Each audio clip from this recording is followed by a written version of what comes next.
Puji Tuhan, shalom. Shalom. Selamat siang Bapak Ibu. Apa kabar semuanya? Baik? Ya, minal aidin wal faizin. Selamat bagi kita yang sudah selesai berlibur ya. Pulang berlibur bukannya makin senang tapi badan makin capek ya. Ya, puji Tuhan. Bapak Ibu, saudara yang dikasih Tuhan, kita tahu bahwa gereja itu adalah tubuh Kristus. Kita setuju dan paham akan hal demikian. Gereja adalah tubuh Kristus dan Yesus Kristus itu sendiri adalah kepala atas setiap gereja. Tetapi gereja yang adalah tubuh Kristus ternyata tidak juga lepas dari yang namanya konflik, tidak lepas dari yang namanya masalah, tidak juga lepas dari yang namanya kekacauan. Kalau kita melihat di tahun sekarang ini ada begitu banyak denominasi gereja yang ada di dunia, betul? Mulai dari abad kedua, abad ketiga sampai sekarang abad 21, ada begitu banyak merek gereja. Ada begitu banyak aliran gereja yang tersebar di seluruh dunia. Bahkan kalau kita lihat di kota Medan sekalipun ada begitu banyak merek gereja, walaupun alirannya satu. Misalnya aliran karismatik, ada banyak merek-merek yang terdapat di dalamnya. Aliran Pantekosta juga banyak merek-merek yang terdapat di dalamnya. Tetapi setiap gereja yang ada, yang terpecah, gereja yang adanya tubuh Kristus, tidak pernah lepas juga dari yang namanya problematika. Untuk itu, mari hari ini kita mau belajar bagaimana sikap kita sebagai gereja Tuhan, sebagai jemaat Tuhan, di dalam menanggulangi masalah-masalah yang ada di dalam gereja. Atau jangan sampai juga kita terlibat di dalam hal-hal yang tidak berkenan di hati Tuhan. Hari ini kita mau belajar dari kitab Wahyu pasal yang kedua dan pasal yang ketiga. Saya beri judul, siapa bertelinga, hendaklah ia mendengar. Kalimat ini dikatakan 7 kali kepada 7 jemaat yang tersebar di daerah Asia Kecil. Dengan tujuan, dengan harapan supaya jemaat yang mendengarkan pesan dari Wahyu pasal 2 dan pasal 3 yang disampaikan oleh Rasul Yohanes, mereka benar-benar mengambil bagian untuk bertobat dan mereka mengambil bagian untuk mengakui Tuhan di dalam kehidupan mereka. Mereka juga diharapkan agar kembali atau bertobat dari jalan mereka yang mereka anggap benar padahal menjijikan bagi Tuhan. Saya buat peta ada di sini. Ini adalah Pulau Patmos, agak nyebrang dari wilayah Turki. Di Pulau Patmos ini Rasul Yohanes dibuang dengan harapan agar Rasul Yohanes itu mati di sana. Jadi pulau ini tidak berpenghuni dan dikatakan hampir tidak ada kehidupan di dalamnya. Tetapi di dalam pembuangan Rasul Yohanes ke Pulau Patmos, justru Rasul Yohanes dihinggapi oleh Roh Allah dan dia mendapatkan penglihatan tentang kehidupan yang akan terjadi di masa depan. Tentang kehidupan gereja yang akan terjadi di masa yang akan datang. Kalau kita belajar kitab Wahyu itu adalah kitab sebagai petunjuk kita untuk tahu bagaimana keadaan gereja di masa depan. Bagaimana bumi ini dihancurkan dan diperbaharui. Bagaimana surga itu ada. Bagaimana kehidupan orang percaya di masa-masa yang sukar. Bagaimana keadaan orang percaya mengalami suatu pemulihan dari Tuhan. Hal-hal yang akan terjadi di masa depan itu disampaikan dalam kitab Wahyu. Dan di Pulau Patmos inilah Rasul Yohanes mendapatkan itu semua. Tentang akhir zaman. Tentang kondisi yang akan terjadi di masa depan. Dan di dalam pasal 2 sampai pasal yang ketiga, Rasul Yohanes diberikan gambaran tentang kondisi ketujuh gereja yang disampaikan di sini. Ada gereja Efesus, Smyrna, Pergamus, Tiatira, Sardis, Philadelphia, dan Laodikia. Ada 7 jemaat. Dan dari antara 7 jemaat ini, yang 6 memiliki kasus yang cukup parah, dan 1 jemaat menjadi jemaat yang sangat dipuji oleh Tuhan. Kalau saudara lihat ada Kapadokia, ingat beberapa bulan lalu yang viral tentang Kapadokia? It's my dream, Mas. Jadi wilayah ini adalah wilayah Turki. Wilayah Turki. Apa yang terjadi dengan 7 jemaat tersebut dari Wahyu pasal 2 sampai Wahyu pasal 3? Ada gereja Efesus, ada gereja Smyrna, ada gereja Pergamus, ada gereja Tiatira, ada gereja Sardis, ada gereja Philadelphia, dan ada gereja ya, ini gereja yang terdapat di wilayah Turki pada masa kini. Pada masa itu disebut gereja yang ada di wilayah Asia Kecil. Surat Wahyu ini ditujukan kepada mereka. Ditulis Lalu diharapkan supaya masing-masing gereja dapat mendengar dan melakukan apa yang tercatat di dalam ayat-ayat tersebut. Kita melihat dan belajar dari gereja yang pertama tentang kasus yang terjadi di gereja Efesus. Aku tahu segala pekerjaanmu, baik jerih payahmu maupun ketekunanmu. Aku tahu bahwa engkau tidak dapat sabar terhadap orang-orang jahat, bahwa engkau telah mencobai mereka yang menyebut dirinya rasul, tetapi yang sebenarnya tidak demikian, bahwa engkau telah mendapati mereka pendusta, dan engkau tetap sabar dan menderita oleh karena namaku, dan engkau tidak mengenal lelah. Kristus Yesus memuji keadaan jemaat di Efesus pada masa itu. Jemaat di Efesus, jemaat yang taat, jemaat yang luar biasa, yang gak pernah mengenal lelah di dalam melayani pekerjaan Tuhan. Berbeda dengan beberapa pelayan-pelayan Tuhan yang mungkin pernah kita lihat pada masa kini. Mereka merasa, aduh capek banget melayani Tuhan, gak ada untungnya dan segala macam.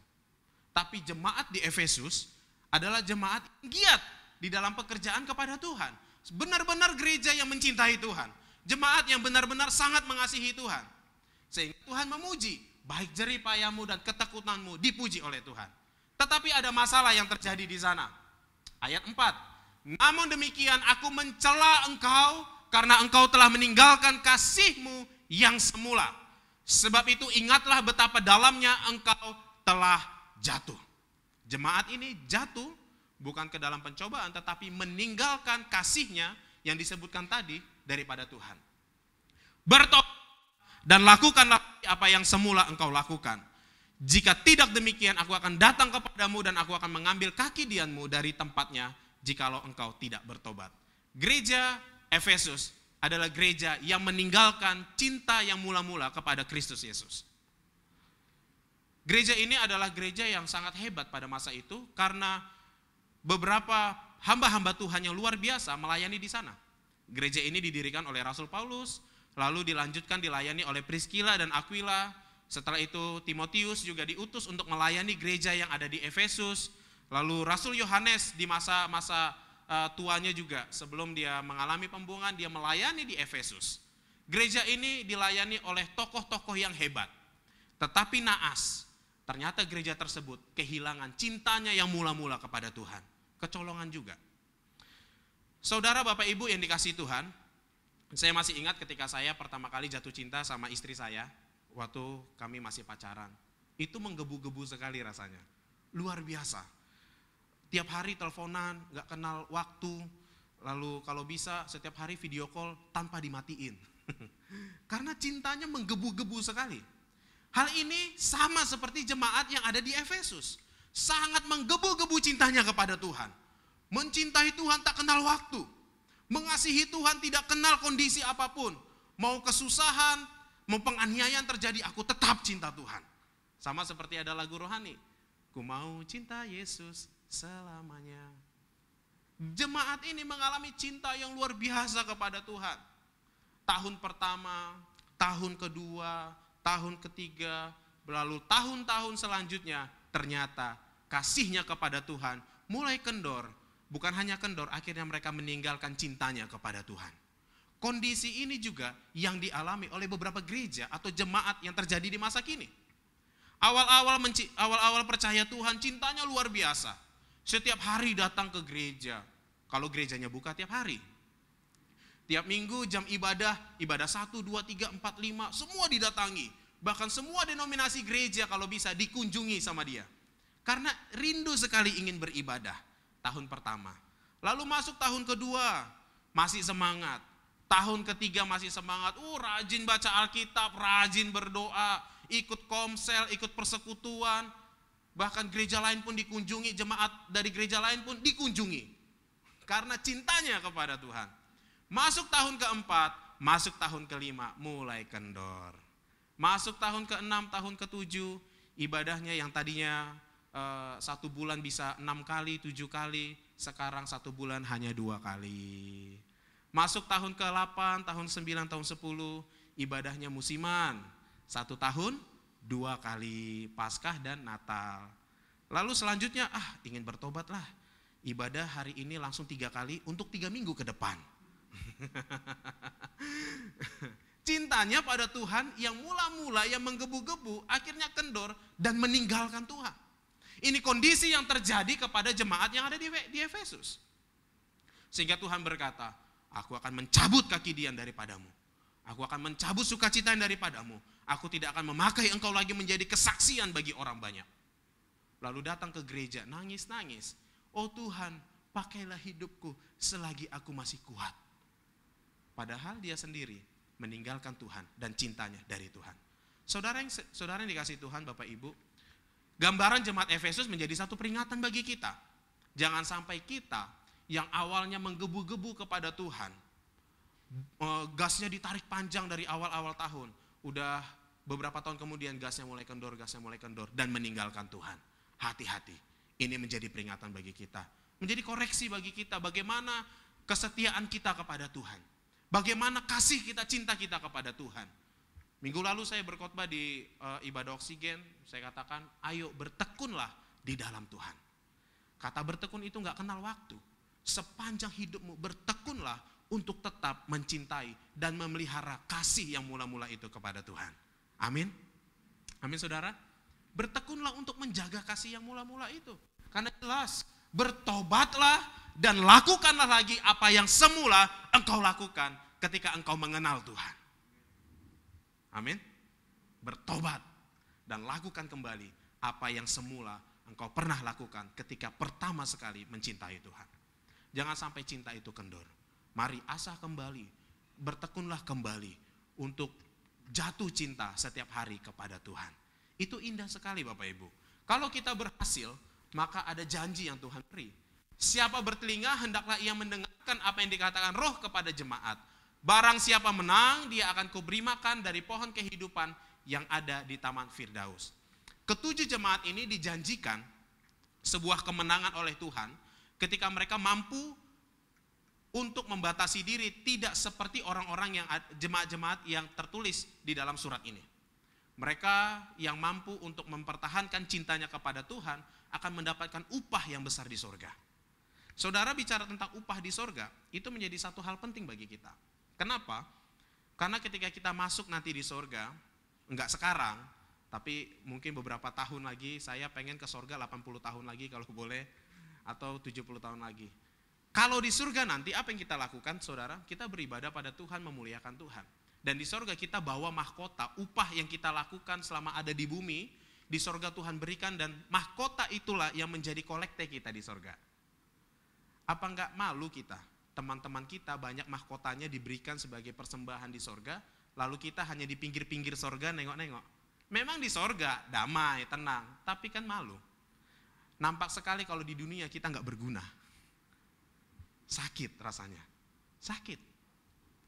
Sebab itu Bapak Ibu Saudara yang dikasihi Tuhan, ketika kita mampu memelihara cinta yang mula-mula kepada Kristus, Allah menjanjikan sebuah kehidupan di Firdaus sana. Sebuah kehidupan kekal yang abadi, mahkota yang berlimpah akan kita terima. Ini yang pertama tentang jemaat Efesus. Lalu selanjutnya jemaat yang ada di Smyrna. Ini adalah gereja yang penuh dengan penderitaan. Aku tahu kesusahanmu dan kemiskinanmu, namun engkau kaya. Dan fitnah mereka yang menyebut dirinya orang Yahudi, tetapi yang sebenarnya tidak demikian. Sebaliknya mereka adalah jemaat iblis. Jangan takut terhadap apa yang harus engkau derita. Sesungguhnya iblis akan melemparkan beberapa orang dari antaramu ke dalam penjara, supaya kamu dicobai dan kamu akan beroleh kesusahan selama 10 hari. Hendaklah engkau setia sampai mati, dan aku akan mengaruniakan kepadamu mahkota kehidupan. Jemaat Smyrna, gereja yang ada di Smyrna adalah gereja yang penuh dengan aniaya dan penderitaan. Mereka miskin secara materi. Setelah itu, wilayah Smyrna adalah menjadi pusat kultus bagi kekaisaran Romawi. Ada beberapa patung-patung dan dewa-dewa yang diletak di sana, dan jemaat yang ada di Smyrna ditekan harus juga menyembah dewa-dewa tersebut. Kalau mereka tidak mau, mereka dianiaya. Sudah miskin, dianiaya, lalu mereka difitnah oleh orang-orang Yahudi yang ada pada masa itu. Difitnah, penuh dengan aniaya dan penderitaan. Tetapi Tuhan berkata, jangan takut terhadap apa yang harus engkau derita. Ketika engkau bertahan, ketika imanmu tahan uji di dalam penderitaan itu, mahkota kehidupan menanti kita di surga sana. Amin. Bukan secara otomatis ketika kita jadi Kristen, lalu hutang kita lunas semua. Ada orang yang menjanjikan begitu. Udah ikut Yesus aja, nanti hutangmu lunas semua. Salah Bapak Ibu.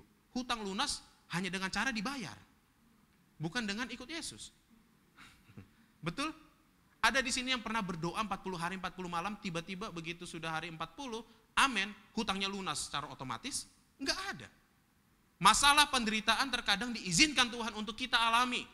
Tujuannya agar iman kita tahan uji di dalam penderitaan tersebut. Tidak selamanya orang yang percaya Kristus harus bebas dari penderitaan. Tidak selamanya orang yang percaya Tuhan harus lepas dari kemiskinan.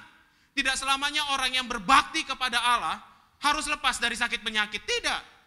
Tetapi justru ketika kondisi berat itu terjadi, itu menjadi alasan bagi Tuhan untuk melihat apakah iman kita tahan uji atau iman kita kendor ketika masalah itu terjadi. Karena manusia berpotensi meninggalkan Tuhan ketika penderitaan terus-menerus mereka alami. Mereka kecewa dan merasa bahwa Tuhan itu enggak ada di pihak mereka. Lalu mereka tinggalkan Tuhan dan beralih kepada yang lain. Karena kemiskinan imannya tergantikan dengan pasangan yang mungkin uangnya lebih banyak. Oh enggak apa-apa deh, nanti tengah jalan aku akan tobatkan dia. Mustahil. Malah kita terus bertahan untuk menjadi anak-anak yang jauh dari Tuhan. Jadi penderitaan, aniaya, masalah hidup yang mungkin kita anggap, aduh penderitaanku berat sekali. Justru harusnya kita bersyukur. Itu menjadi alat bagi Tuhan, supaya Tuhan menguji sekuat apakah iman kita. Sama seperti jemaat yang ada di Smyrna. Luar biasa penderitaan yang mereka alami. Tetapi Tuhan berkata, kalau engkau setia sampai mati, bukan setia setahun 2 tahun, sampai mati, sampai akhir hayat seumur hidup setia menderita, menderitanya oleh karena Tuhan juga, maka mahkota kehidupan akan menjadi bagiannya. Kalau kita setia mempertahankan iman kita dan iman yang terus tahan uji di tengah penderitaan, mahkota kehidupan menanti kita Bapak Ibu, amin. Kemenangan menanti kita di surga sana. Ini menjadi satu pengharapan bagi kita. Dulu bapak saya suka sekali nyanyi lagu Pantai Kosta yang lama. Lagunya Biar Aku Miskin di Dunia tapi kaya di sorga. Ada yang tahu nggak lagunya ya? Biar aku miskin di dunia, saya lupa lah nadanya. Jadi liriknya itu biar aku miskin di dunia tapi kaya di sorga. Saya bilang ya mungkin penghiburan untuk bapak saya kali ya. Tapi memang itu ada janjinya juga. Ketika kita menderita aniaya di bumi ini, kalau iman kita tahan uji, mahkota kehidupan menanti kita di sorga. Amin. Boleh bilang sama temannya kanan kiri, setia di dalam Tuhan. Harus tahan uji ya Bapak Ibu, amin. Tahan uji, iman kita harus tahan uji. Jangan kendor, jangan tinggalkan Tuhan. Selanjutnya, ini tadi dari upah dari jemaat Smyrna, tidak akan menderita apa-apa oleh kematian yang kedua. Gereja yang ada di Pergamus, gereja yang sangat duniawi. Wah. Aku tahu di mana engkau diam, yaitu di sana, di tempat tahta iblis, dan engkau berpegang kepada namaku, dan engkau tidak menyangkal imanmu kepadaku, juga tidak pada zaman Antipas, saksiku yang setia kepadaku, yang dibunuh di hadapan kamu, di mana iblis diam. Tetapi aku mempunyai beberapa keberatan terhadap engkau. Di antaramu ada beberapa orang yang menganut ajaran Bileam, yang memberi nasihat kepada Balak untuk menyesatkan orang Israel, supaya mereka makan persembahan berhala dan berbuat zina. Demikian juga ada padamu orang yang berpegang pada ajaran Nikolaus. Sebab itu bertobatlah, jika tidak demikian akan segera datang kepadamu dan memerangi mereka dengan pedang di mulutku. Bapak Ibu Saudara dikasihi Tuhan, jemaat yang ada di Pergamus ini digambarkan sebagai jemaat yang sangat duniawi. Mereka mengaku gereja, tetapi gaya hidupnya jauh daripada kesucian. Mereka mengaku adalah jemaat yang taat dan setia, tetapi beberapa menganut kepercayaan bahwa ikut Tuhan boleh, tapi masih boleh pergi ke dukun. Hal-hal kultus, hal-hal okultisme, hal-hal perdukunan magic masih tetap mereka lakukan. Masih memberi persembahan kepada berhala-berhala. Ini yang terjadi kepada jemaat Pergamus. Mereka mengaku gereja, mengaku tubuh Kristus, mengaku jemaat, tapi masih melakukan tradisi kepada berhala-berhala. Membawa persembahan kepada berhala-berhala. Dan masih tetap melakukan tindakan amoral. Perzinahan sangat umum terjadi di gereja Pergamus. Lalu Tuhan berkata bahwa aku akan menghukum engkau. Gereja yang mengaku suci, tetapi masih melakukan hal-hal yang bertindak amoral dan jauh daripada Tuhan, bahwa Tuhan sendiri berkata, ketika engkau tidak bertobat, aku sendiri yang akan berperang melawan engkau. Wow, ngeri saudara. Kalau enggak bertobat, Tuhan berkata, akulah yang jadi lawanmu. Aku akan menghancurkan hidupmu. Karir kita dihancurkan. Keluarga kita berantakan dibuat Tuhan. Kacau sekacau-kacaunya. Kalau kita yang mengalami hal demikian seperti jemaat Pergamus tidak bertobat dan meninggalkan hal itu. Hati-hati saudara, ini menjadi peringatan bagi kita bahwa Tuhan tidak bisa dipermainkan. Amin. Jangan merasa bahwa udahlah hari Minggu kan ke gereja, ibadah, berdoa nyembah Tuhan pasti diampuni dosanya. Jadi Senin sampai Sabtu tetap absen untuk melakukan yang jahat-jahat. Wah, kok kayaknya enak banget jadi Kristen seperti itu. Atau mungkin pernah ada yang berpikir begitu saudara? Bertobat, seperti firman Tuhan katakan. Wah, Senin sampai Sabtu gak peduli tentang kesucian diri. Gak pedulilah apa itu hidup kudus, hidup suci. Minggu kan bisa datang gereja, pelayanan, ibadah, berdoa, minta ampun sama Tuhan, diampuni Tuhan kok. Tapi firman ini berkata, kalau gak bertobat sungguh-sungguh, kalau cuma seperti itu cara kita berpikir, Tuhan yang jadi musuh kita. Hancur-hancuran kita dibuat Tuhan. Ini kondisi jemaat yang ada di Pergamus, yang harusnya menjadi peringatan bagi kita. Lalu jemaat yang ada di Tiatira. Aku tahu segala pekerjaanmu, baik kasihmu maupun imanmu, baik pelayananmu maupun ketekunanmu. Ya, aku tahu bahwa pekerjaanmu terakhir lebih banyak daripada yang pertama. Tetapi aku mencela engkau karena engkau membiarkan Isabel yang menyebut dirinya nabi, mengajar dan menyesatkan hamba-hambaku, supaya berbuat zina dan makan persembahan berhala. Dan aku telah memberikan dia waktu untuk bertobat, tetapi tidak mau bertobat juga dari zinahnya. Gereja yang ada di Tiatira adalah gereja yang berkompromi dengan dosa, gereja yang mentoleransi dosa ada di dalamnya. Dia membiarkan jemaat terlibat di dalam roh-roh Isabel. Kalau kita lihat dari suratan raja-raja, Isabel ini adalah istri dari Ahab, istri dari Raja Ahab, dan dikutip di dalam kitab Wahyu menjadi gambaran bahwa itu adalah tokoh yang menyembah berhala, dan juga orang yang aktif terlibat dalam perzinahan-perzinahan. Sama seperti gereja yang sebelumnya tadi kita baca. Dan ketika Tuhan sudah mulai enak sama mereka, Tuhan kasih waktu untuk bertobat, tetapi mereka nggak bertobat juga. Dan tetap melakukan tindakan asusila yang membuat Tuhan menjadi jijik dan bercela di hadapan Tuhan.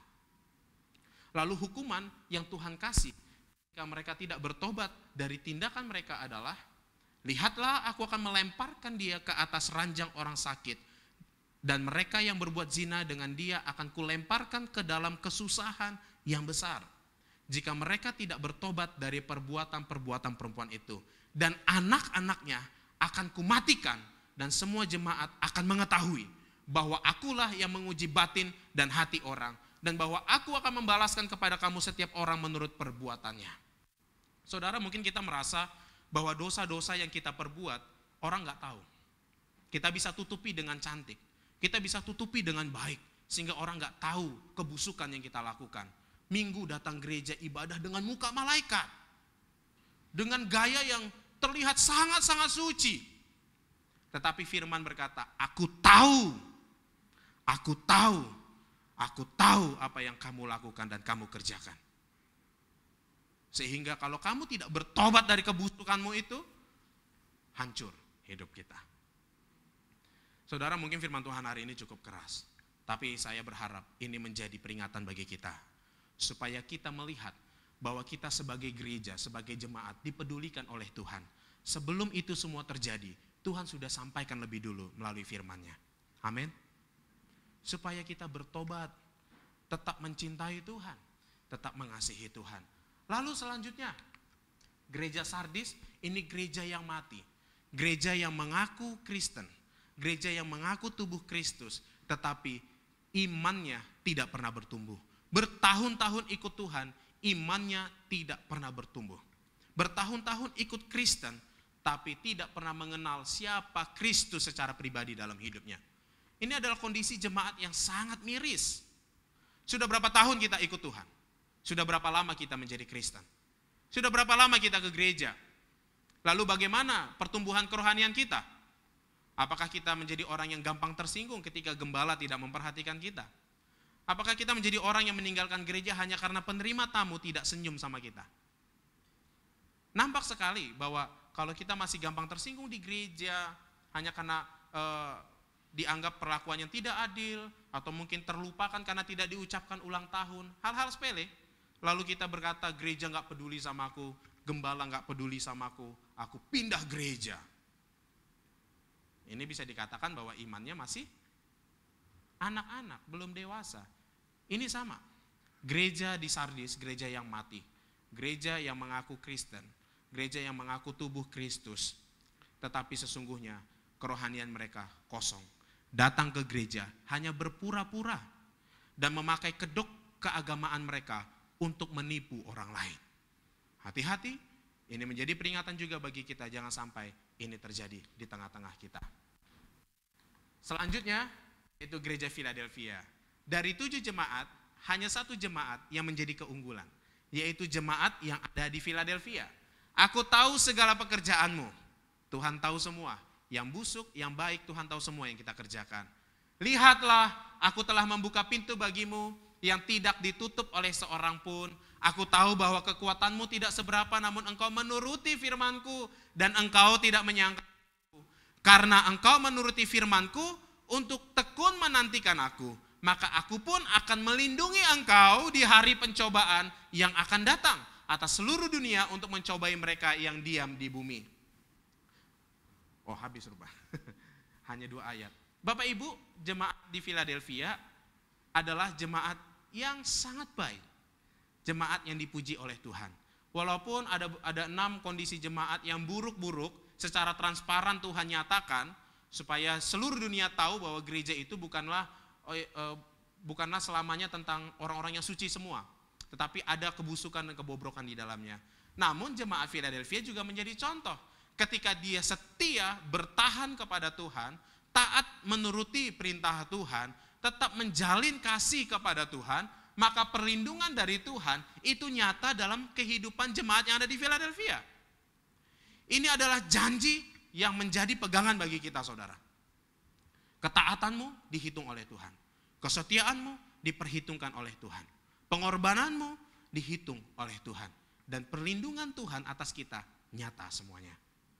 Perlindungan Tuhan atas keluarga kita nyata. Perlindungan Tuhan atas harta benda yang Tuhan percaya untuk kita kelola nyata. Amin.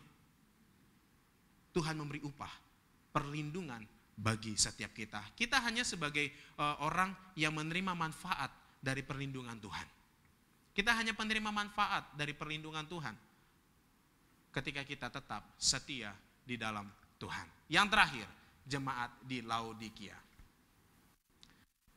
Jemaat di Laodikia adalah jemaat yang suam-suam kuku. Jemaat yang suam-suam kuku artinya bahwa jemaat ini tidak punya identitas yang jelas tentang keimanannya atau kekristenannya. Di KTP Kristen tapi nggak pernah ibadah, nggak pernah gereja. Di KTP Kristen tapi nggak tahu siapa Tuhan Yesus. Ketika ditanya, siapa Tuhan Yesus itu? Oh, nggak tahu, aku baru dengar aku. Siapa rupanya dia? Iya, aku baru dengar. Tapi KTP kamu Kristen? Iya, dari kecil kata orang tua saya Kristen. Kata orang tua saya Kristen. Nggak punya identitas. Nggak punya identitas yang jelas. Tidak mengalami lahir baru. Jemaat Laodikia adalah jemaat yang tidak mengalami lahir baru. Jemaat yang tidak pernah mempunyai pengalaman pribadi bersama dengan Kristus. Jemaat yang tidak mau tahu tentang pertumbuhan rohaninya.